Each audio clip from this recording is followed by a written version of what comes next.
અત્યાર સુધી વ્રજ એસાઇનમેન્ટનું પ્રશ્નપત્ર 1, પ્રશ્નપત્ર 2, પ્રશ્નપત્ર 3, પ્રશ્નપત્ર 4 અને પ્રશ્નપત્ર 5 એમ કરીને ચેપ્ટર 1, ચેપ્ટર 2 અને ચેપ્ટર 3 બરાબર. વિજ્ઞાનના આટલા વિડીયો આપણે જે પ્રશ્નપત્ર 1 થી લઈને 5 માં જેટલા બી સવાલ પૂછાય છે ABCD માં એ અપલોડ કરી દીધા છે. આ વિડીયો આપણે બનાવી રહ્યા છીએ ચેપ્ટર નંબર 5 નો બરાબર. ચેપ્ટર નંબર 5 માં વિભાગ A, ચેપ્ટર નંબર 5 માં વિભાગ A. વિભાગ A માં ચેપ્ટર 5 માં જેટલા બી પ્રશ્નો પૂછ્યા છે બરાબર, જેટલા પણ પ્રશ્નો પૂછ્યા છે ચેપ્ટર 5 ના 5 પ્રશ્નપત્રોમાં આપણે અહીંયા મૂકવાના છે બરાબર.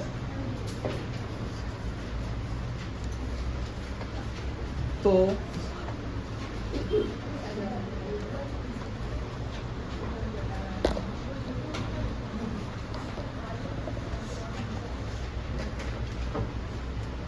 પ્રશ્નપત્ર 1 માં એક સવાલ પૂછ્યો છે. મનુષ્યમાં મૂત્રપિંડ એ ખાલી જગ્યા સાથે સંકળાયેલ એક તંત્રનો ભાગ છે. મનુષ્યમાં મૂત્રપિંડ શેની સાથે સંકળાયેલો એક ભાગ છે?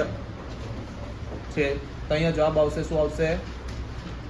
ઉત્સર્જન. અહીંયા ઓપ્શન આપ્યા હતા પોષણ, શ્વસન, પરિવહન કે ઉત્સર્જન. તો જવાબ આવશે ઉત્સર્જન બરાબર. પછી આમાં એક બીજો સવાલ પૂછ્યો છે તો કયા સજીવો મૃતોપજીવી પોષણ દર્શાવે છે? શું?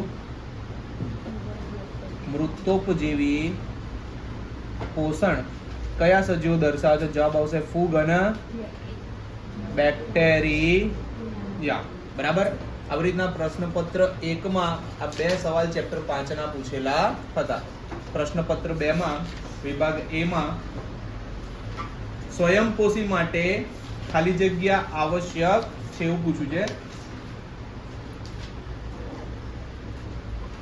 સ્વયંપોષી સજીવો માટે ખાલી જગ્યા આવશ્યક છે. અહીંયા ઓપ્શન આપ્યા છે કાર્બન ડાયોક્સાઇડ, પાણી, ક્લોરોફિલ બરાબર અને સૂર્યનો પ્રકાશ. અને બીજું આપ્યું છે ઉપરના તમામ. તો ભાઈ સ્વયંપોષી સજીવો માટે આ ચારે વસ્તુ ખૂબ જ જરૂરી છે, એટલે ઉપરના તમામ એનો જવાબ આવશે. પછી આ પૂછ્યું છે મંદ હાઇડ્રોક્લોરિક એસિડના કોઈ પણ બે કાર્યો જણાવો. તો હાઇડ્રોક્લોરિક એસિડના કોઈ પણ બે કાર્યો જણાવો. તો હાઇડ્રોક્લોરિક એસિડનું એક કામ જઠરમાં એસિડિક માધ્યમ બનાવી રાખવાનું બરાબર. તો જઠરમાં એસિડિક માધ્યમ બનાવી રાખવાનું. બીજું કામ છે જે પેપ્સિન ઉત્સેચક હોય જે નિષ્ક્રિય હોય. શું હોય? નિષ્ક્રિય. એને શું કરશે? એને સક્રિય કરશે બરાબર. આ બે કામ મંદ હાઇડ્રોક્લોરિક એસિડ આપણા શરીરની અંદર હોય છે. પ્રશ્નપત્ર 3 માં સવાલ પૂછ્યો છે મૂત્રપિંડમાં રુધિરને ગાળવા માટેનો એકમ કયો? શું કીધું છે?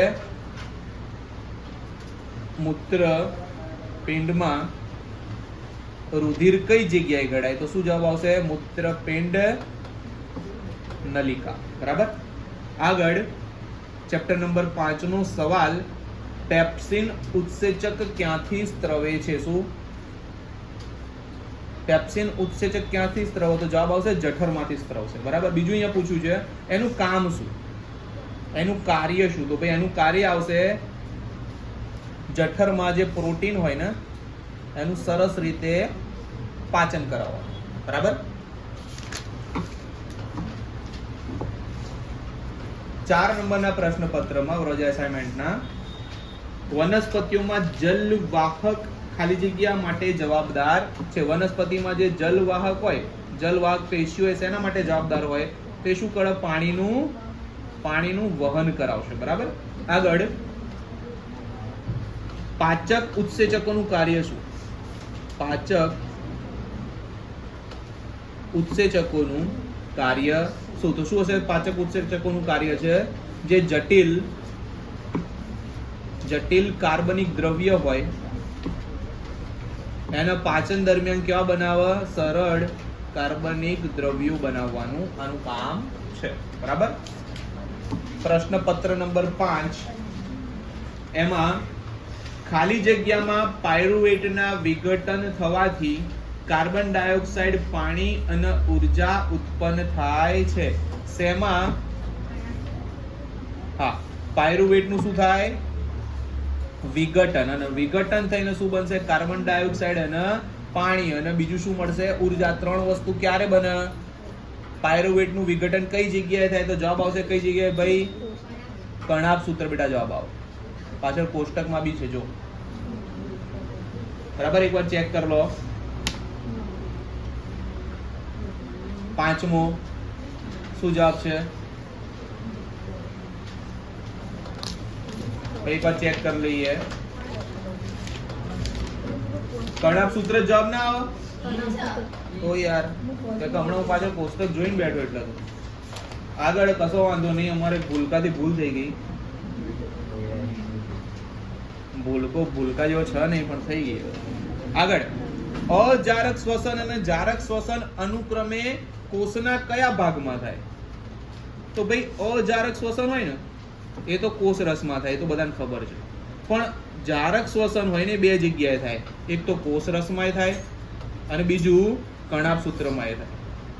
બરાબર, આ ખાસ યાદ રાખવાનું. બરાબર, આવી રીતના વિભાગ એ ના જેટલા પણ ચેપ્ટર 5 ના સવાલો હતા, એ વિકલ્પો હોય કે પછી એક વાક્યમાં જવાબ આપો એ હોય, એ ચેપ્ટર 5 ના 1 થી 5 પ્રશ્નપત્રોના આવી રીતના પૂછવામાં આવ્યા હતા. આપણે વિભાગ બી તરફ આગળ વધીશું અને વિભાગ બી માં પ્રશ્નપત્ર 1 માં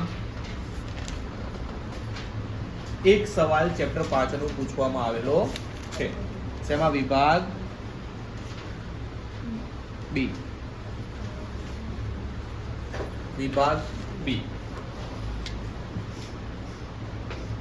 પ્રશ્નપત્ર 1. પ્રશ્નપત્ર 1 માં વિભાગ બી માં સવાલ નંબર કયો છે એ બી તમને કહી દઉં. 30 નંબર. 30 નંબરનો સવાલ ચેપ્ટર 5 નો છે. પહેલો સવાલ,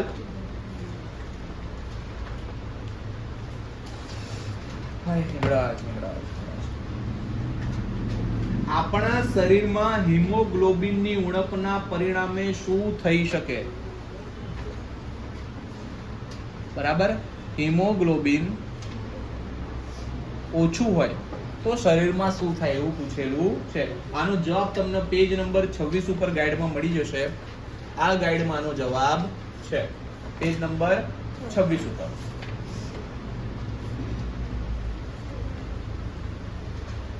તો આપણા શરીરમાં હિમોગ્લોબિનની ઉણપ હોય તો શું થાય? તો સાંભળો.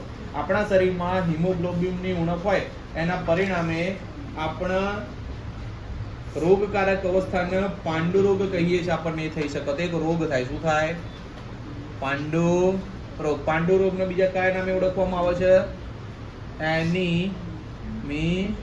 બરાબર, આ બંનેનો મતલબ એક જ થાય. હવે તેના પરિણામે આપણા શરીરના કોષોને કોષીય શ્વસન માટે પૂરતો ઓક્સિજન મળતો નથી. શ્વસન થાય, શ્વસનમાં કોષને જે ઓક્સિજન મળવો જોઈએ એ ઓક્સિજન પૂરતો મળતો નથી. બરાબર, પરિણામે ઓછી આપણને શું મળે? ઉર્જા મળે અથવા તો ઓછી આપણને શક્તિ મળે. બરાબર, અને આ સ્થિતિમાં આપણને શું લાગે? અશક્તિ લાગે. આપણને શું લાગે? થાક લાગે અને આપણને મગજમાં કંટાળો ઉત્પન્ન થાય. બરાબર, તો આપણે આનો સરસ જવાબ હતો ને. થોડો આઈએમપી પ્રશ્ન છે. બરાબર, આટલા ટોપિક યાદ રાખશો એટલે તમને યાદ રહી જશે. બરાબર, પ્રશ્નપત્ર 2 માં 30 નંબરનો પ્રશ્ન, મનુષ્યમાં રુધિરનું બેવડું પરિવહનની વ્યાખ્યા આપો અને શું કામ જરૂરી છે જણાવો. બરાબર, તો રુધિરનું બેવડું પરિવહન એવું જ છે ને? રુધિરનું બેવડું પરિવહન એની વ્યાખ્યા આપો અને શું કામ જરૂરી છે જણાવો. તો મનુષ્યમાં રુધિરનું બેવડું પરિવહન તમને 26 નંબરના પેજ ઉપર જ મળી જશે. પ્રશ્ન નંબર 11, મનુષ્યમાં દરેક ચક્ર દરમિયાન રુધિર હૃદયમાંથી 2 વખત પસાર થાય. શું થાય? દરેક વખત રુધિર કેટલી વખત પસાર થાય? આને રુધિરનું બેવડું પરિવહન કહેવામાં આવે છે. હવે આ શા માટે જરૂરી છે? તો મનુષ્ય શરીરની વધુ ઉર્જાની જરૂરિયાત માટે ઓક્સિજનનો વધુ કાર્યદક્ષ પુરવઠો શરીરને પૂરો પાડવા બેવડું પરિવહન જરૂરી છે. તો અહીંયા સાદી ભાષામાં લખીએ એની જરૂર શું કામ છે? તો મનુષ્યના શરીરને બીજા સજીવો કરતા વધુ ઉર્જાની જરૂર હોય. શું? એના માટે અહીંયા રુધિરનું બેવડું પરિવહન જરૂરી છે. બરાબર. આગળ પ્રશ્નપત્ર 3. પ્રશ્નપત્ર 3 માં 30 નંબરનો સવાલ પૂછ્યો છે. માનવ વહન તંત્ર કે પરિવહન તંત્રના ઘટકો કયા? માનવ વહન તંત્રના અહીંયા શું કીધું છે? ઘટકો કયા કયા છે એ જણાવો. અને આ ઘટકોનું વળી પાછું કાર્ય શું છે એ બી જણાવો. બરાબર. આનો જવાબ તમને 23 નંબરના પેજ ઉપર મળી જશે. બરાબર. તો આપણે જોઈશું. એક તો માનવમાં પરિવહન તંત્રના ઘટકોમાં પહેલું મેન આવશે રુધિર, પછી બીજું આવશે હૃદય, ત્રીજું આવશે રુધિર વાહિનીઓ અને ચોથું આવશે લસિકા. બરાબર. રસિકાની લસિકા. તો રુધિરની અંદર આવશે રુધિર રસ. બરાબર. તો રુધિર રસનું કાર્ય શું? વિવિધ દ્રવ્યોના વહન માટે પ્રવાહી માધ્યમ, ખોરાક, કાર્બન ડાયોક્સાઇડ, ક્ષારો અને નાઇટ્રોજન આના ઉત્સર્ગ દ્રવ્યોનું વહન કરે છે. રચિત વાંચવામાં ધ્યાન આપ. આજ પૂછી છે જે ચલાવવાનું છે. બીજું રક્તકણ. શું છે? રક્તકણ એ શું કરે છે? ઓક્સિજનનું વહન કરે છે. ત્રીજું છે શ્વેતકણ. એ શું કરે છે? રોગકારક પ્રતિશક્તિ આપણને આપશે. તો એવું કહી શકીએ કે રોગો સામે લડવા માટેનું રક્ષણ આપે છે. 4 ત્રાકકણ. શું છે? ત્રાકકણ. જ્યાં ઈજા થઈ હોય ત્યાં રુધિર ગંઠવાની ક્રિયા થતી હશે ને એ કામ ત્રાકકણ કરે છે. પછી આવશે હૃદય. તો રુધિરના પંપ તરીકે કાર્ય કરે છે. રુધિર વાહિનીઓમાં પહેલું આવશે ધમની. તો ધમનીનું કામ શું છે? હૃદયથી અંગો તરફ રુધિરનું વહન કરે છે. પછી આવશે શિરા. શિરાનું કામ શું છે? વિવિધ અંગોમાંથી લોહીને ભેગું કરીને ક્યાં આપશે? હૃદય તરફ. બરાબર. અને ત્રીજું રુધિર કેશિકાઓ. આ રુધિર કેશિકાઓનું કાર્ય શું? તો રુધિર અને આસપાસના કોષો વચ્ચે દ્રવ્યોની આપ-લે કરાવશે. દર્શન અને અનિલ.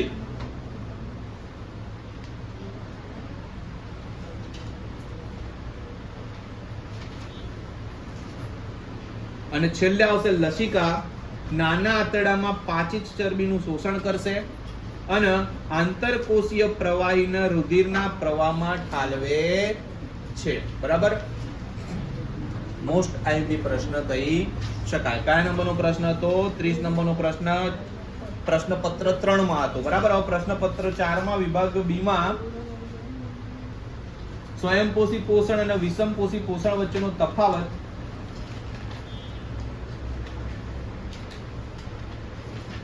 પ્રશ્નપત્ર 4 સ્વયંપોષી પોષણ અને વિષમપોષી પોષણ વચ્ચેનો તફાવત પેજ નંબર 14 ઉપર તમને મળી જશે.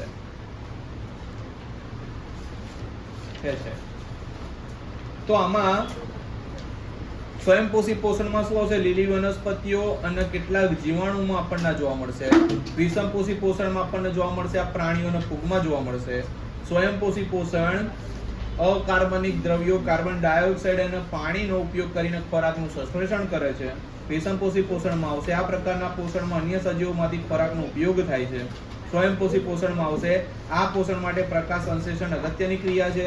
અને વિષમપોષી પોષણમાં આવશે આ પોષણ માટે ખોરાકમાં પાચન ક્રિયા અગત્યની છે. તો આપણે અહીંયા લખીશું સ્વયંપોષી પોષણ અને વિષમપોષી પોષણ.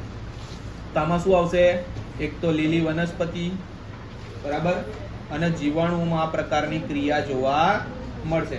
વિષમપોષી પોષણ શેમાં જોવા મળશે? અમુક પ્રકારના પ્રાણીઓમાં અને અમુક પ્રકારના ફૂગમાં જોવા મળશે. પછી આમાં શું થશે? તો આ પ્રકારના પોષણમાં અકાર્બનિક દ્રવ્યો CO2 છે અને H2O છે એનો ઉપયોગ થશે અને શું થશે? ખોરાકનું સંશ્લેષણ થશે. શું થશે? સંશ્લેષણ થશે. જ્યારે વિષમપોષી પોષણમાં અન્ય સજીવોમાંથી ખોરાકનો ઉપયોગ થાય, અન્ય સજીવોમાંથી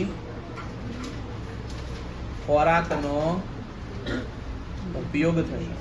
આગળ આમાં પ્રકાશ સંશ્લેષણની ક્રિયા ખૂબ જ જરૂરી છે, જ્યારે આમાં પાચનની ક્રિયા ખૂબ જ જરૂરી છે. બરાબર? આવી રીતના ટોપિક પૂરો થશે. પ્રશ્નપત્ર 4. પ્રશ્નપત્ર 4 માં વિભાગ બી માં 30 નંબરનો સવાલ પૂછ્યો છે. સ્વયંપોષી પોષણ અને વિષમપોષી પોષણ એટલે શું? આ રિપીટેડ છે. બરાબર? તો જઈશું પ્રશ્નપત્ર નંબર 5 માં. પ્રશ્નપત્ર નંબર 5 માં વિભાગ બી માં આપણને એક સવાલ પૂછ્યો છે. સ્વયંપોષી પોષણ માટે જરૂરી પરિસ્થિતિઓ કઈ કઈ છે અને તેની નિપજો જણાવો. શું કીધું છે? સ્વયંપોષી પોષણ માટે જરૂરી પરિસ્થિતિઓ કઈ છે? જરૂરી પરિસ્થિતિઓ કઈ છે અને એની નિપજો જણાવો. આનો જવાબ તમને 8 નંબરના પેજ ઉપર મળી જશે.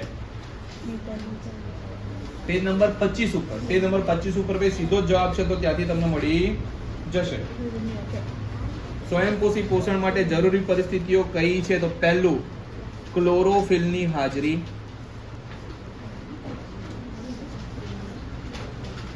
બરાબર? બીજું, પ્રકાશ શક્તિનું શોષણ. ત્રીજું, પાણીના અણુનું વિઘટન.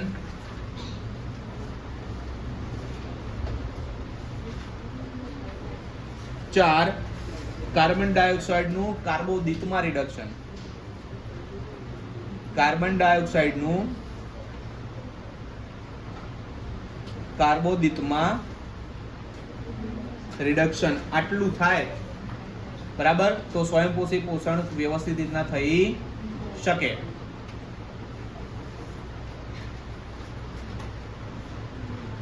અને આની નિપજો કઈ બને? તો આની નિપજો બને, યસ, પહેલું બનશે ગ્લુકોઝ. પછી શું બનશે? કાર્બોદિત અને ઓક્સિજન. બરાબર? આની નિપજો કહેવાય. આવી રીતના વિભાગ બી માં જેટલા પ્રશ્નો ચેપ્ટર 5 ના પૂછ્યા છે અહીંયા પૂરા થાય. આપણે આગળ વધીશું વિભાગ સી બાજુ. વિભાગ સી. વિભાગ સી માં ચેપ્ટર 5 માંથી કોઈ પ્રશ્ન પૂછવામાં આવ્યો નથી, એટલે આપણે વધીશું વિભાગ બી તરફ. વિભાગ ડી માં બહુ બધા સવાલો ચેપ્ટર 5 ના પૂછેલા છે. બરાબર? તો ખાસ ધ્યાન આપજો, બધા સવાલો લગભગ મોટા છે. બરાબર? પ્રશ્નપત્ર 1 માં વિભાગ ડી માં જે પૂછવામાં આવ્યું છે, પહેલો પ્રશ્ન છે 49 નંબર, 50 નંબર, 51 નંબર. આ 3 નંબરના પ્રશ્નો વિભાગ ડી ના પૂછ્યા છે. વિભાગ ડી નો એક સવાલ 4 માર્ક નો હોય, એટલે 12 માર્ક નું ચેપ્ટર 5 માંથી પૂછવામાં આવ્યું છે. સમજી શકો છો કેટલું આઈએમપી હશે. બરાબર? તો પહેલો પ્રશ્ન પ્રશ્નપત્ર 1 નો, અમીબામાં થતી પોષણ ક્રિયા સમજાવો.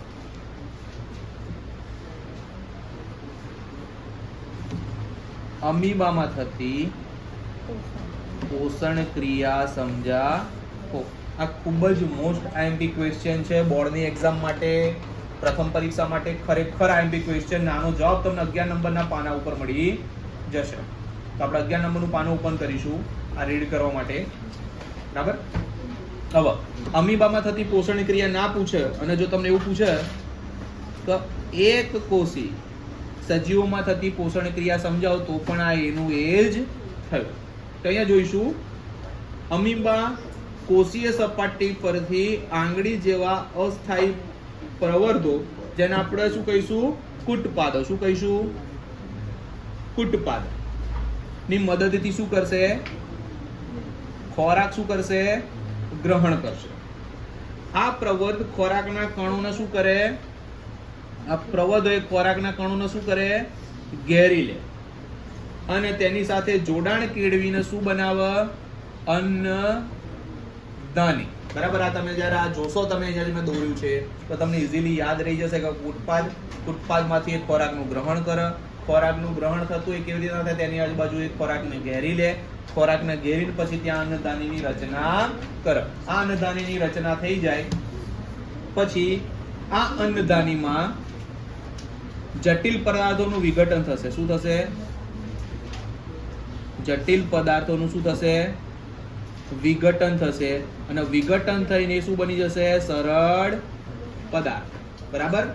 અને આ સરળ પદાર્થ થાય અને તે પછી શું બની જાય? કોષ રસમાં શું થાય? પ્રસરણ પામે. બરાબર. અને કોષમાંથી એ પછી શું થઈ જશે? બહાર નિકાલ પામી જશે. બરાબર. આવી રીતના અમીબામાં પોષણ થાય. જો આની આકૃતિ દોરવાની આવે તો તમે આકૃતિ આવી રીતના દોરી શકો. બરાબર. પહેલી આકૃતિ તમે આમ દોરશો. બરાબર. આને કોષ કેન્દ્ર કહીશું. અહીંયા બહાર એક ખોરાકનો કણ દોરવાનો. આને કહીશું ખોરાકનો કણ. આને કહીશું કોષ કેન્દ્ર. બરાબર. પછી કોષ કેન્દ્રની આજુબાજુ તમારે આવું દોરવાનું. આ કોષ કેન્દ્ર દોર્યો. અહીંયા જે ખોરાક હતો એ ખોરાક દોરીશું ને અહીંયા દેખાશે. આને કહેવાય ફૂટપાથ. શું કહી દઈશું? આને કહીશું ફૂટપાથ. પછી વળી પાછી એક આપણે આકૃતિ દોરીશું અને ખોરાકનો કણ અહીંયા વચ્ચે બતાવી દઈશું. બરાબર. આ જે આજુબાજુ જે રચાયું આને કહેવાશે અન્નદાની. આની વચ્ચેનું જે કોષ કેન્દ્ર છે તો તમારે દર્શાવવું જ પડશે. બરાબર. અને પછી અહીંયા છેલ્લે તમારે આમ બતાવી દેવાનું. આવી રીતના અમીબા ખોરાકનું પાચન કરે છે. આ શેપ કોઈ પણ પ્રકારનો હોઈ શકે, કેમ કે અમીબાનો કોઈ શેપ પરફેક્ટ હોય નહીં. બરાબર. આ એકદમ મોસ્ટ આઈએમપી છે. બરાબર. આ તૈયાર કરી જ નાખવાનું. 4 માર્કનો પ્રશ્ન આ છોડાય નહીં. આગળ વધીશું. 50 નંબરનો પ્રશ્ન. ઉત્સર્ગ પદાર્થોથી છુટકારો મેળવવા માટે વનસ્પતિ કઈ પદ્ધતિનો ઉપયોગ કરે છે? 25 નંબરના પેજ ઉપર આનો જવાબ છે.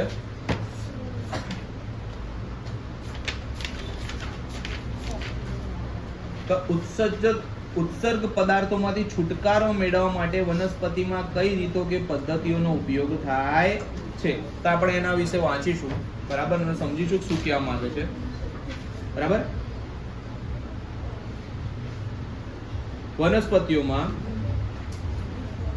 પ્રકાશ સંશ્લેષણ ક્રિયા દરમિયાન નકામી નિપજ તરીકે ઓક્સિજન વાતાવરણમાં સીધો મુક્ત થાય છે. તો ઓક્સિજન સીધો વાતાવરણમાં શું થશે? મુક્ત થશે. બરાબર. બીજું, અવાજ ના કરો. વનસ્પતિઓ બાષ્પોત્સર્જનની ક્રિયામાં વધારાના પાણીને વાયુ રંધ્રો દ્વારા મુક્ત કરે. તો વધારાનું પાણી વાયુ રંધ્રોથી બાષ્પીભવન પામશે. ત્રીજું, કેટલીક વાર વનસ્પતિઓ નકામા ઉત્સર્જક પદાર્થોનો પર્ણોમાં સંગ્રહ કરે છે અને છેવટે પર્ણો ખરી જાય છે. કેટલીક વનસ્પતિઓ નકામા પદાર્થોનો સંગ્રહ કોષીય રસધાનીમાં કરે છે. સંગ્રહ કેમાં થશે? રસધાનીમાં. બરાબર. નકામા પદાર્થોનું. આગળ, વનસ્પતિઓ અન્ય નકામા પદાર્થોનો સ્ફટિકો, રેઝિન અને ગુંદર આવી અલગ અલગ રીતે જલવાહક પેશીમાં સંગ્રહ કરી દેશે. તમે કોઈ વનસ્પતિ જો તેમાંથી આવું ગુંદર નીકળતું ને બધું દેખાશે. ખરેખર નકામો કચરો છે. અને આગળ, વનસ્પતિઓ કેટલાક ઉત્સર્ગ દ્રવ્યોને પોતાની આસપાસની ભૂમિમાં ઉત્સર્જિત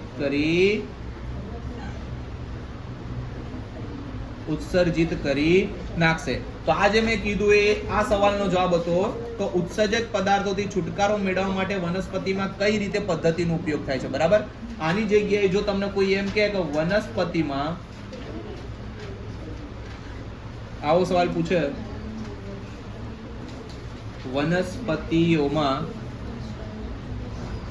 ઉત્સર્જન સમજાવો, તો પણ એ આ જ જવાબ થયો.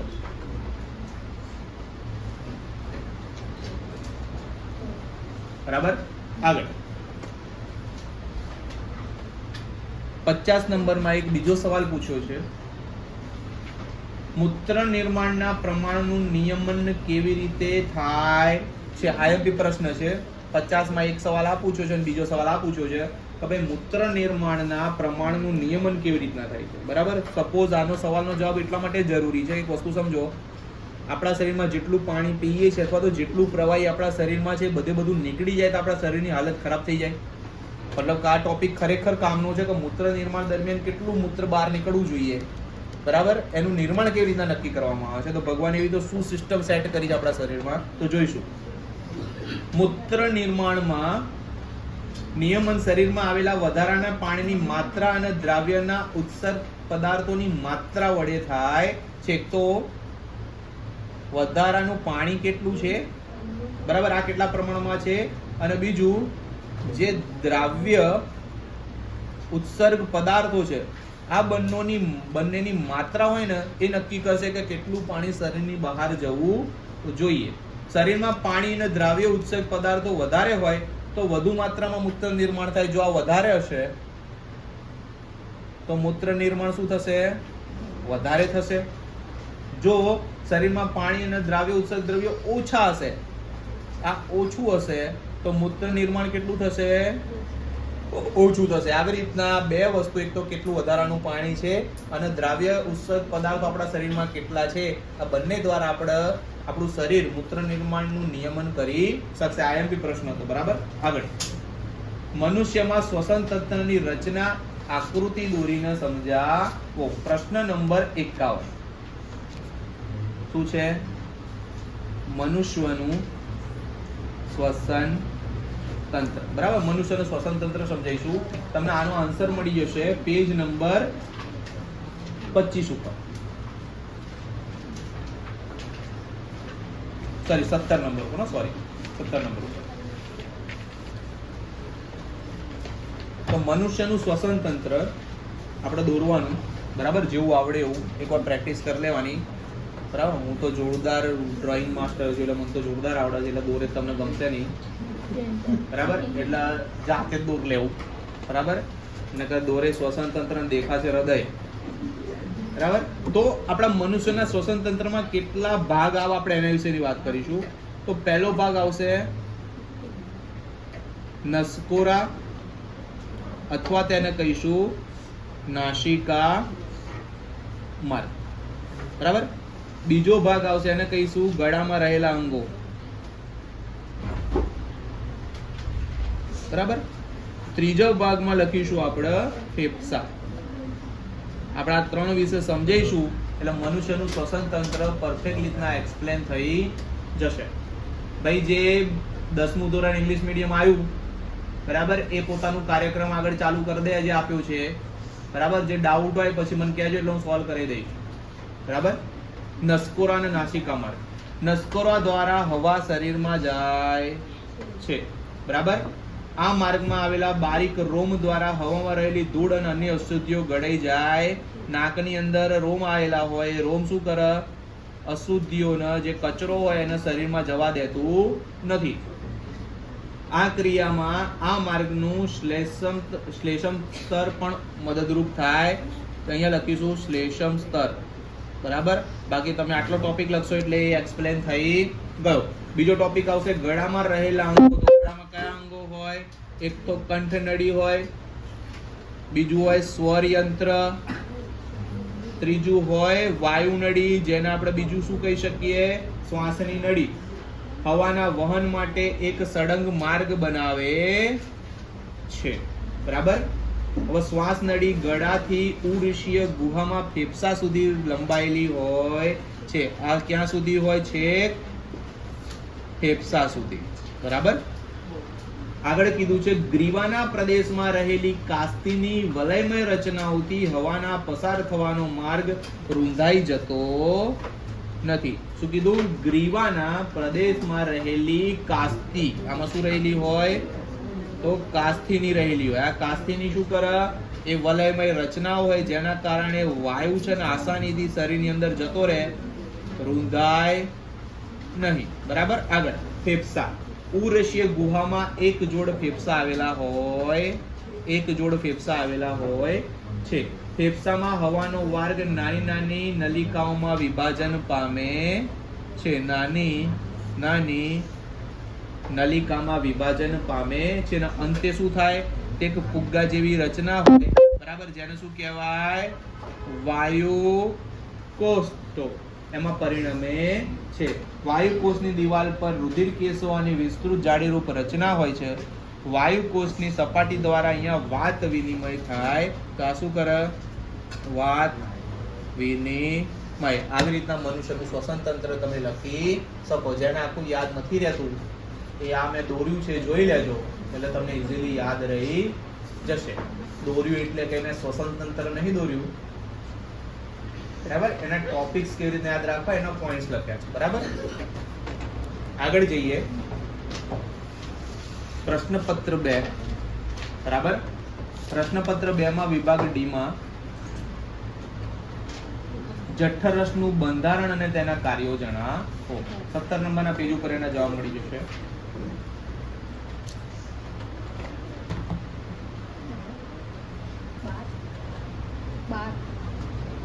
12 નંબરના પેજ ઉપર મળી જશે. અમને અમારું જ લખેલું આજકાલ ખોલાતું નહીં, વાંધો નહીં.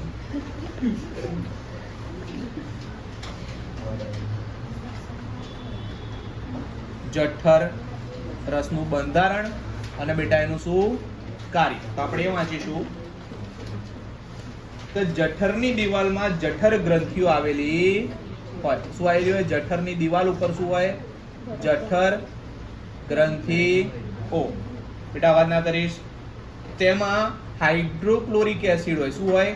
હાઇડ્રોક્લોરિક એસિડ, પ્રોટીન, પાચક ઉત્સેચક પેપ્સિન અને શ્લેષ્મનો સ્ત્રાવ કરે છે.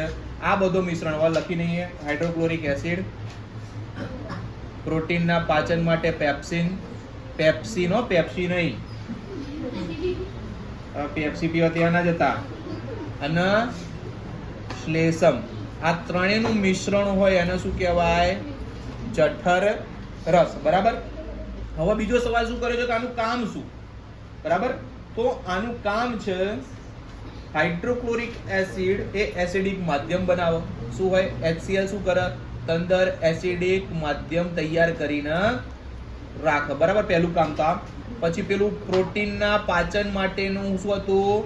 પેપ્સિન ઉત્સેચક હોય કે જે એને સરસ મજાનું પાચન કરવામાં મદદ કરે, બરાબર. પછી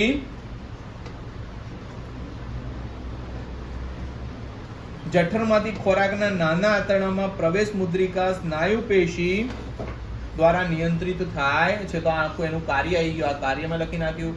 અને આ જઠરરસ એટલે શું એ સમજાવી દીધું, બરાબર. તો આરામથી તમે આ વ્યવસ્થિત લખી શકો. જેને યાદ ના રહેતું હોય ત્યાં જોઈ લેજો એટલે યાદ રહી જશે. તો આગળ આપ્યું છે મનુષ્યમાં ચરબીનું પાચન. આમ બી બધામાં ચરબી બહુ હોય. ઘણા શરીરમાં ચરબી હોય, ઘણા મગજમાં ચરબી હોય. બે ઉતારી હગી એવા છીએ આપણે, બરાબર. તો આમાં તમારે બેટા શું લખવાનું ખબર છે? નાનું આંતરડું, બરાબર. તો આમાં આવશે નાનું આંતરડું પાચન માર્ગનું સૌથી લાંબામાં લાંબુ અને ગૂંચળામય અંગ છે. તે કાર્બોદિત, પ્રોટીન અને ચરબી. નાના આંતરડામાં શું પાચન થાય? નાના આંતરડામાં કાર્બોદિત, પ્રોટીન અને ચરબી. સાંભળજો, કાર્બોદિત, પ્રોટીન અને ચરબીના પૂર્ણ પાચન માટેનું અંગ છે. તો આપણને કીધું છે મનુષ્યમાં ચરબીનું પાચન ક્યાં થાય? નાના આંતરડામાં આવી ગયું. જે સવાલ પૂછ્યો છે, સવાલ શું હતો કે મનુષ્યમાં ચરબીનું પાચન સમજાવો, બરાબર. તો અહીંયા આવી રીતના પાચન કરી નાખવાનું. હવે જઠરમાં એસિડિક ખોરાક નાના નાના આંતરડામાં પ્રવેશે. નાનું આંતરડું યકૃતમાંથી પિત્તરસ અને સ્વાદુપિંડમાંથી સ્વાદુરસ મેળવે છે.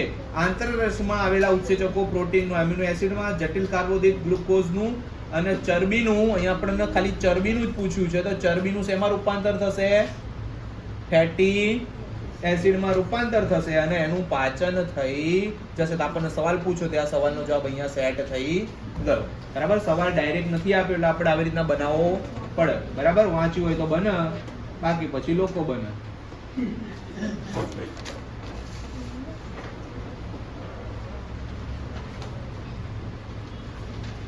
બરાબર.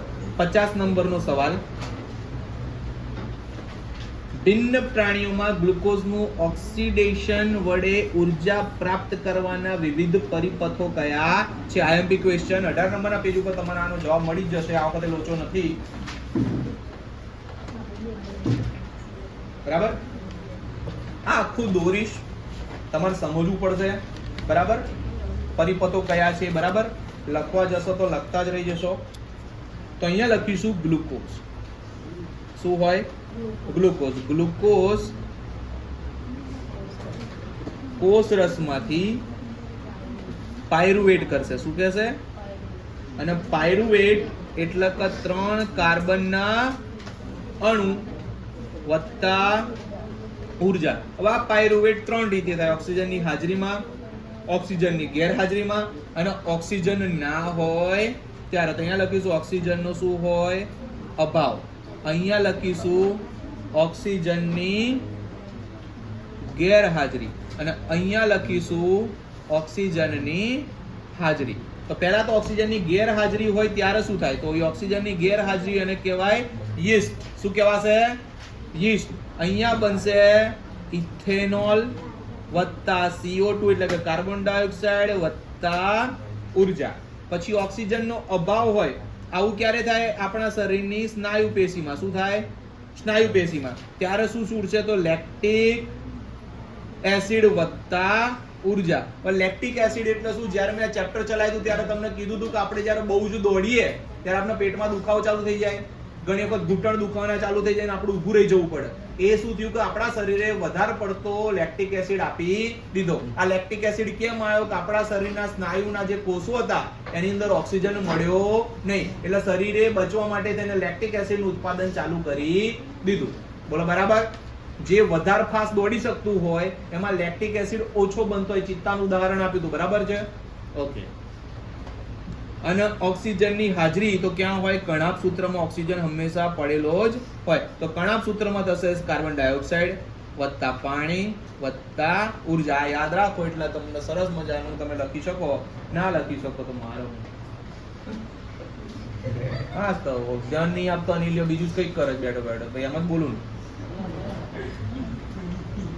ક્યારનો બાજુવાળીને હેરાન કરો છો ઈશારા કરી કરી. મનુષ્યનું ઉત્સર્જન તંત્ર આકૃતિ દોરી સમજાવશું. મનુષ્યનું ઉત્સર્જન તંત્ર આ કૂતરી દોરીને સમજાવો.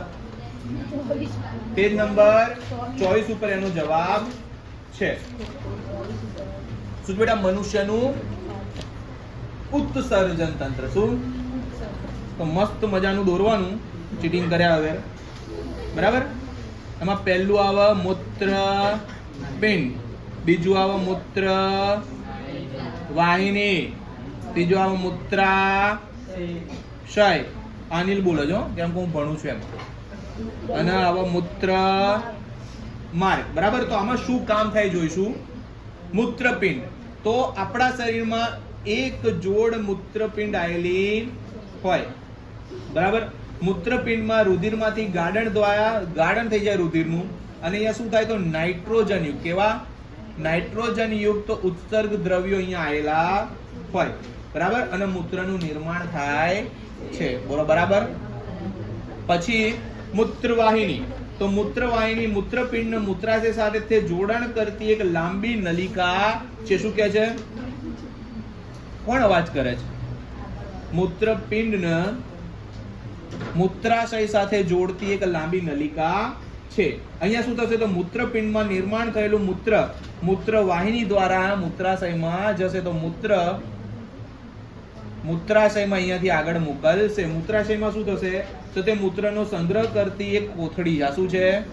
મૂત્રનો સંગ્રહ કરતી એક કોથળી છે. અહીંયા જે પેશાબ આવ્યો છે, મૂત્ર આવ્યો છે, એનો અહીંયા સંગ્રહ થશે. પછી મૂત્રમાર્ગ. તો મૂત્રાશયથી શરીરની બહાર ખુલતા છિદ્ર સુધી લંબાયેલો માર્ગ છે, તે દ્વારા મૂત્રનું વિસર્જન થાય છે, એટલે કે ઉત્સર્જન થાય છે. બોલો ડન. આકૃતિ દોરવાની ચીટિંગ કર્યા વગર. પ્રશ્નપત્ર 3 વિભાગ ડી. જારક અને અજારક શ્વસન વચ્ચેનો તફાવત. કેટલાક એવા સજીવોના નામ બી આપો જે અજારક શ્વસન કરતા હોય.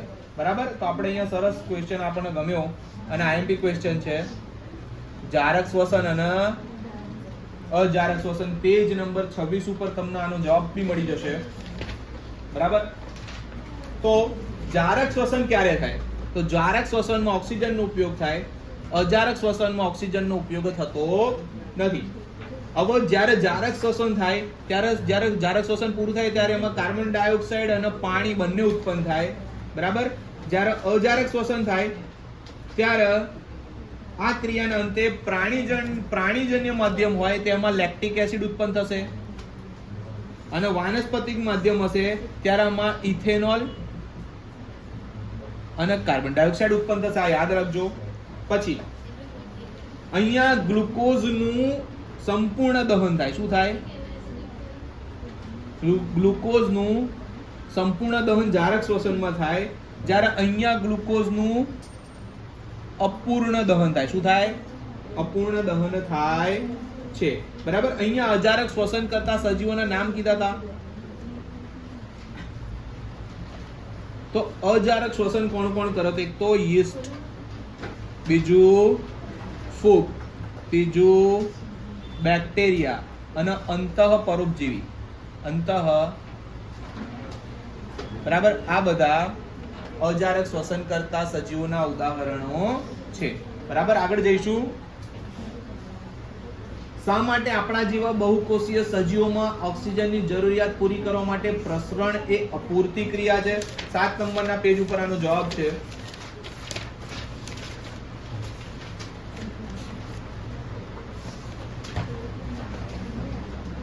પચાસ નંબરના ક્વેશ્ચનમાં પહેલો ક્વેશ્ચન, શા માટે આપણા જેવા બહુકોષીય સજીવોમાં ઓક્સિજનની જરૂરિયાત પૂરી કરવા માટે પ્રસરણ અપૂરતી ક્રિયા છે? તો જોઈએ. પ્રસરણ અપૂરતી ક્રિયા શું કામ છે? તો આપણા જેવા ભણવાનું ધ્યાન આપો.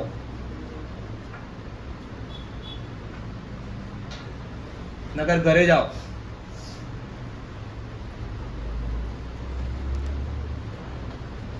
આપણા જેવા બહુકોષીય પ્રાણીઓમાં બધા કોષો આસપાસના પર્યાવરણ સાથે સીધા સંપર્કમાં રહેતા નથી. તો ભાઈ એક તો આપણા જેવા બહુકોષીય જે સજીવો હોય એ સીધા પર્યાવરણના સંપર્કમાં હોતા નથી.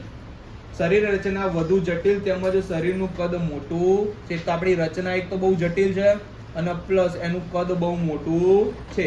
આથી સાદા પ્રસરણ દ્વારા બધા કોષોને જરૂરિયાત ઓક્સિજન મોકલી શકાય એટલી આપણામાં સિસ્ટમ છે નહીં.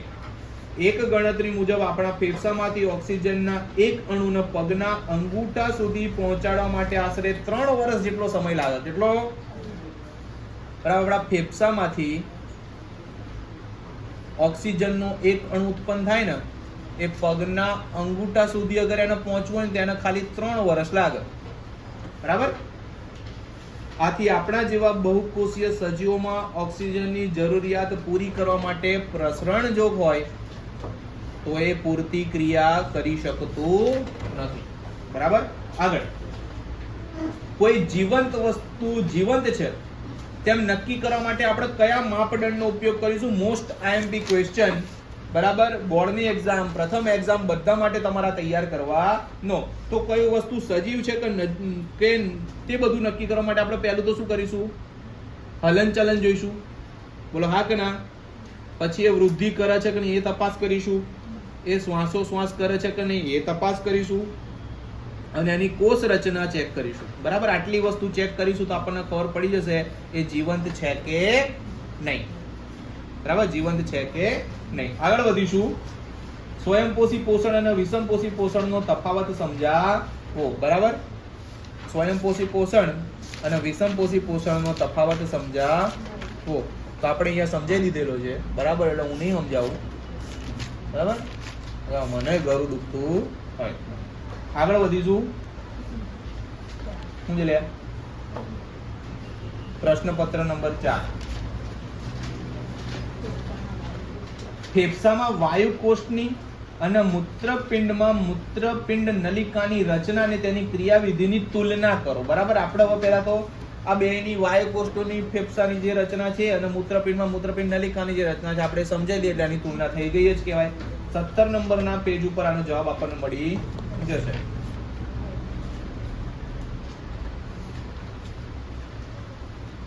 તો ફેફસામાં વાયુકોષ તો શું છે? ફેફસાના વાયુ કોષો. તો ફેફસાના વાયુ કોષો આપણે સમજીશું. ફેફસાના અત્યંત નાની શ્વસન વાહિકાઓ ફુગ્ગા જેવી રચના અંતમાં પામે છે, તેને વાયુ કોષો કહે છે. બરાબર. હવે આ વાયુ કોષો શ્વસન વાયુ, ઓક્સિજન અને કાર્બન ડાયોક્સાઇડ ની શું કરતા હોય? આપ-લે કરતા હોય. શું કરતા હોય? અને એના માટે બહુ મોટો વિશાળ સપાટીનો એરિયા પૂરો અહીંયા પાડતા હોય કે જેના કારણે શરીરમાં ઓક્સિજનની આપ-લે સતત ચાલતી ને ચાલતી રહે. જો ચાલતી બંધ થઈ જાય તો ભાઈનું રેશન કાર્ડમાંથી નામ ગાયબ થઈ જાય. બરાબર ને? જો વાયુ કોષોની સપાટીને વિસ્તૃત કરવામાં આવે તો તે લગભગ, સાંભળજો, 80 મીટર સ્ક્વેર વિસ્તારને ઢાંકી દે છે. કેટલું બધું થયું? આમ વિનિમય માટે તે વિશાળ અને કાર્યક્ષમ સપાટી પૂરી પાડે છે. વાયુ કોષોની દિવાલ પર રુધિર કેશિકાઓની વિસ્તૃત જાળીદાર રચના પણ આવેલી હોય છે. આગળનો એક સવાલ પૂછ્યો છે આની અંદર, મૂત્રપિંડમાં મૂત્રપિંડ નલિકાની રચના સમજાવો. એ 49 નંબરના પેજ ઉપર મળશે આપણને. સોરી, 24 નંબરના પેજ ઉપર મળશે. થાય બે ભૂલ થાય. તો મૂત્રપિંડ નલિકા, બરાબર. તો લખીશ અહીંયા એટલે આપણને તમને યાદ રહે, મને યાદ રહે. આ મૂત્રપિંડ નલિકા કેવી છે? તો મૂત્રપિંડમાં પાયારૂપ ગાર્ડન નું એકમ જ મૂત્રપિંડ નલિકા છે. અહીંયા જ રુધિર ગળાય અને નાઇટ્રોજન વાળું જે ઉત્સર્ગ દ્રવ્ય હોય એ અહીંયા સંગ્રહ થાય અને પછી એ આગળ મોકલે. બરાબર. તો પ્રત્યેક મૂત્રપિંડમાં મોટી સંખ્યામાં મૂત્રપિંડ નલિકાઓ હોય છે. તેઓ નજીકમાં નિકટતમ રીતે ગોઠવાયેલી હોય છે. મૂત્રપિંડ નળી લાંબી અને ગૂંચળીમય રચનાવાળી હોય છે. તેના અગ્રભાગે કપના આકારની શું હોય? એક કોથળી હોય.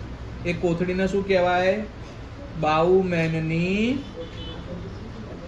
કોથળી આવેલી હોય છે અને તેનો અંત સંગ્રહણ નલિકામાં થાય છે. આ કઈ જગ્યાએ પૂરી થાય?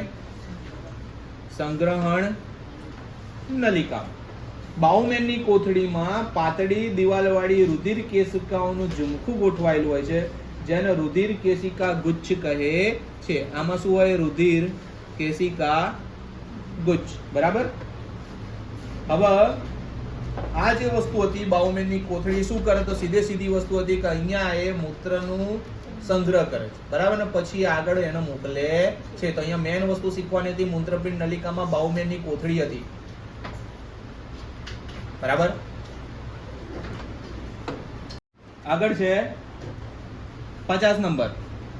50 નંબરનો ક્વેશ્ચન, પ્રશ્નપત્ર 4 નો. માનવ હૃદયની આંતરિક રચના દર્શાવતી નામ નિર્દેશન વાળી આકૃતિ દોરો. અહીંયા આકૃતિ દોરવાની કીધી છે, આપણે સમજાવી બી દઈએ છીએ. બરાબર. 19 નંબરના પેજ ઉપર આનો જવાબ છે. તો હું જે બોલું છું એ સાંભળી લો. બરાબર. તો હૃદય આપણી મુઠ્ઠીના કદનું એક સ્નાયુલ અંગ છે. હૃદયનો આકાર કેટલો છે? ખાલી મુઠ્ઠી જેવડો. બરાબર. મનુષ્યના હૃદયના વિવિધ ખાનાઓ ઓક્સિજનયુક્ત રુધિર અને ઓક્સિજન વિહીન રુધિરને મિશ્ર થતું અટકાવે છે. એક ભાગમાં ઓક્સિજન વાળું રુધિર હોય, એક ભાગમાં ઓક્સિજન વગરનું રુધિર હોય. આ બંને મિક્સ ના થાય એનું ધ્યાન માનવ હૃદયના જે ભાગો છે રાખે છે. બરાબર. મનુષ્યમાં હૃદયમાં પરિવહન પથ કેવો હોય? બરાબર. તો હૃદયના ઉપરના રુધિર એકત્ર કરતા બે ખંડો જેને કર્ણકો કહીએ છીએ અને નીચેના બે ખંડો, તો પહેલા તો લખીશું ઉપરના બે ખંડો, એને શું કહીશું? કર્ણકો. એ બે હોય. અને નીચેના બે ખંડો જેને કહીશું ક્ષેપકો. એ પણ કેટલા હોય? બે હોય. જે હૃદયમાંથી આ બે નું કામ શું? તો રુધિરને હૃદયમાંથી બહાર નાખવાનું કામ કરે છે. હવે ડાબા ખંડોમાં શું થાય અને જમણા ખંડોમાં શું થાય આપણે જોઈશું. તો ડાબા ખંડોમાં શું થશે?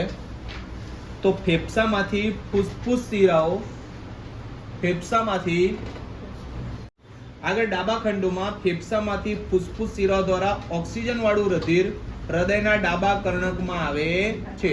તો હૃદયના ડાબા કર્ણકમાં રુધિર કેમનું આવે? બરાબર. તો સવાલનો જવાબ એવો મળે કે ભાઈ ફેફસામાં શું હોય? ફૂસ્ફૂસ શિરાઓ. શું હોય?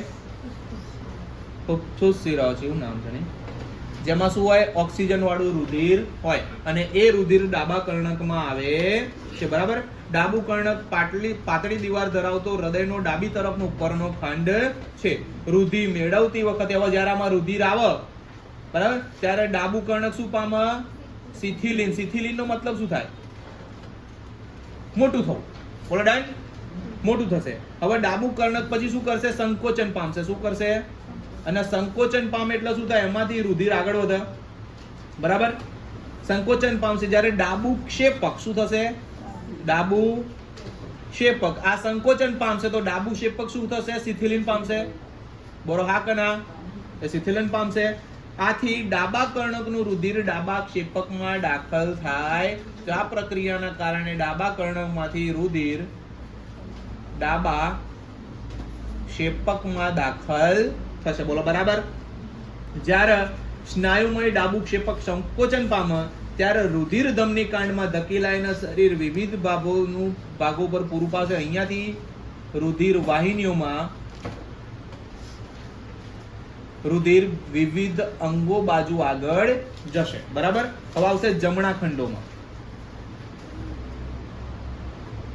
તો હૃદય જમણી તરફનો ઉપરનો ખંડ જમણું કર્ણક શિથિલિન પામે ત્યારે શરીરના વિવિધ ભાગોમાંથી ઓક્સિજન વિહીન રુધિર તેમાં આવે છે. તો અહીંયા જ્યારે એ શિથિલિન પામશે, શું પામશે?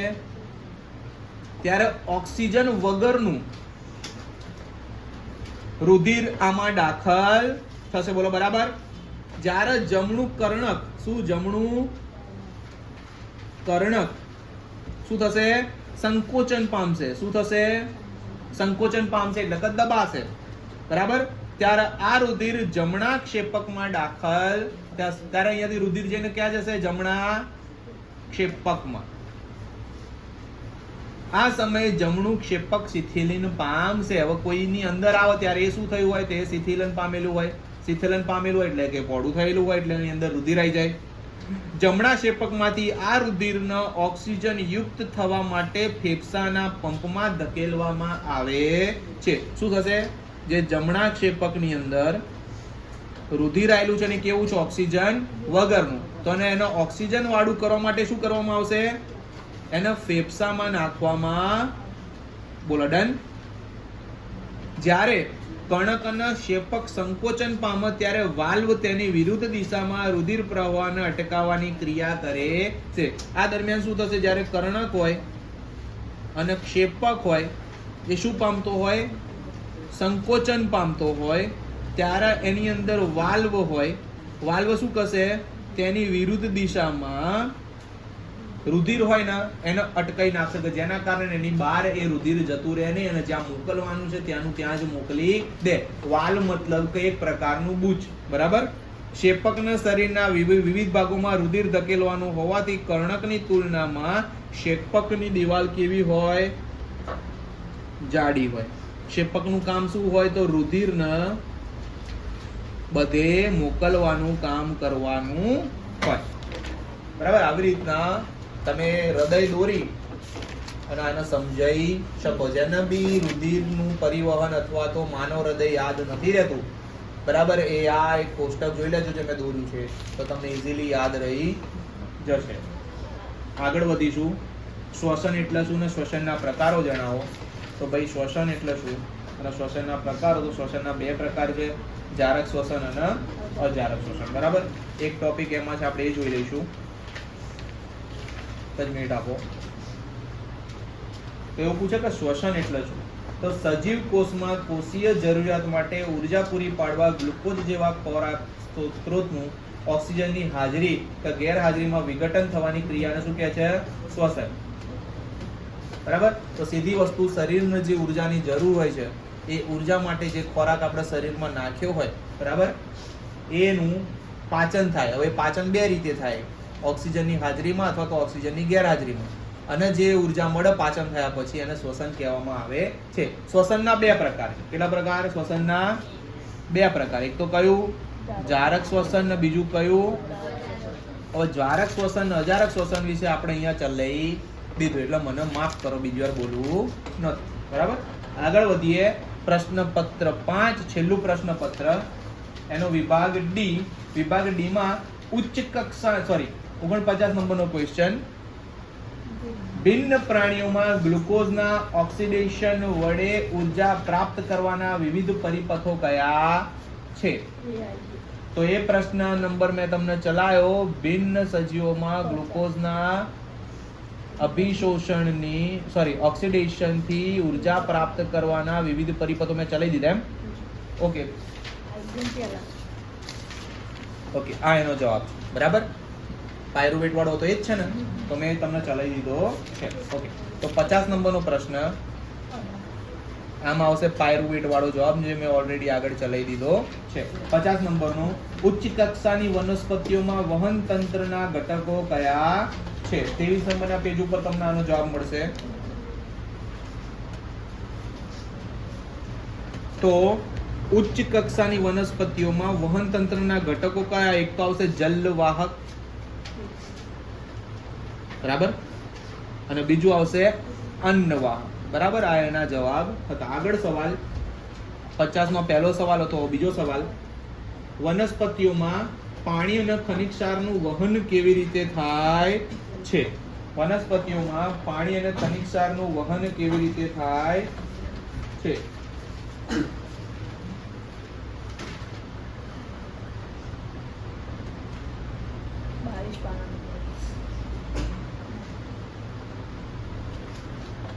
તો આ સવાલ તમને બીજી આવી રીતના બી પૂછે, તો વનસ્પતિમાં પાણીનું વહન સમજાવો. આવી રીતના બી પૂછે, વનસ્પતિમાં પાણીનું શોષણ અને તેનું ઉર્ધ્વવહન સમજાવો, અથવા તો જલવાહક દ્વારા પાણીનું વહન સમજાવો. તો આપણે આમાં જોઈશું કે ભાઈ 5 રીતે, કેટલી રીતે?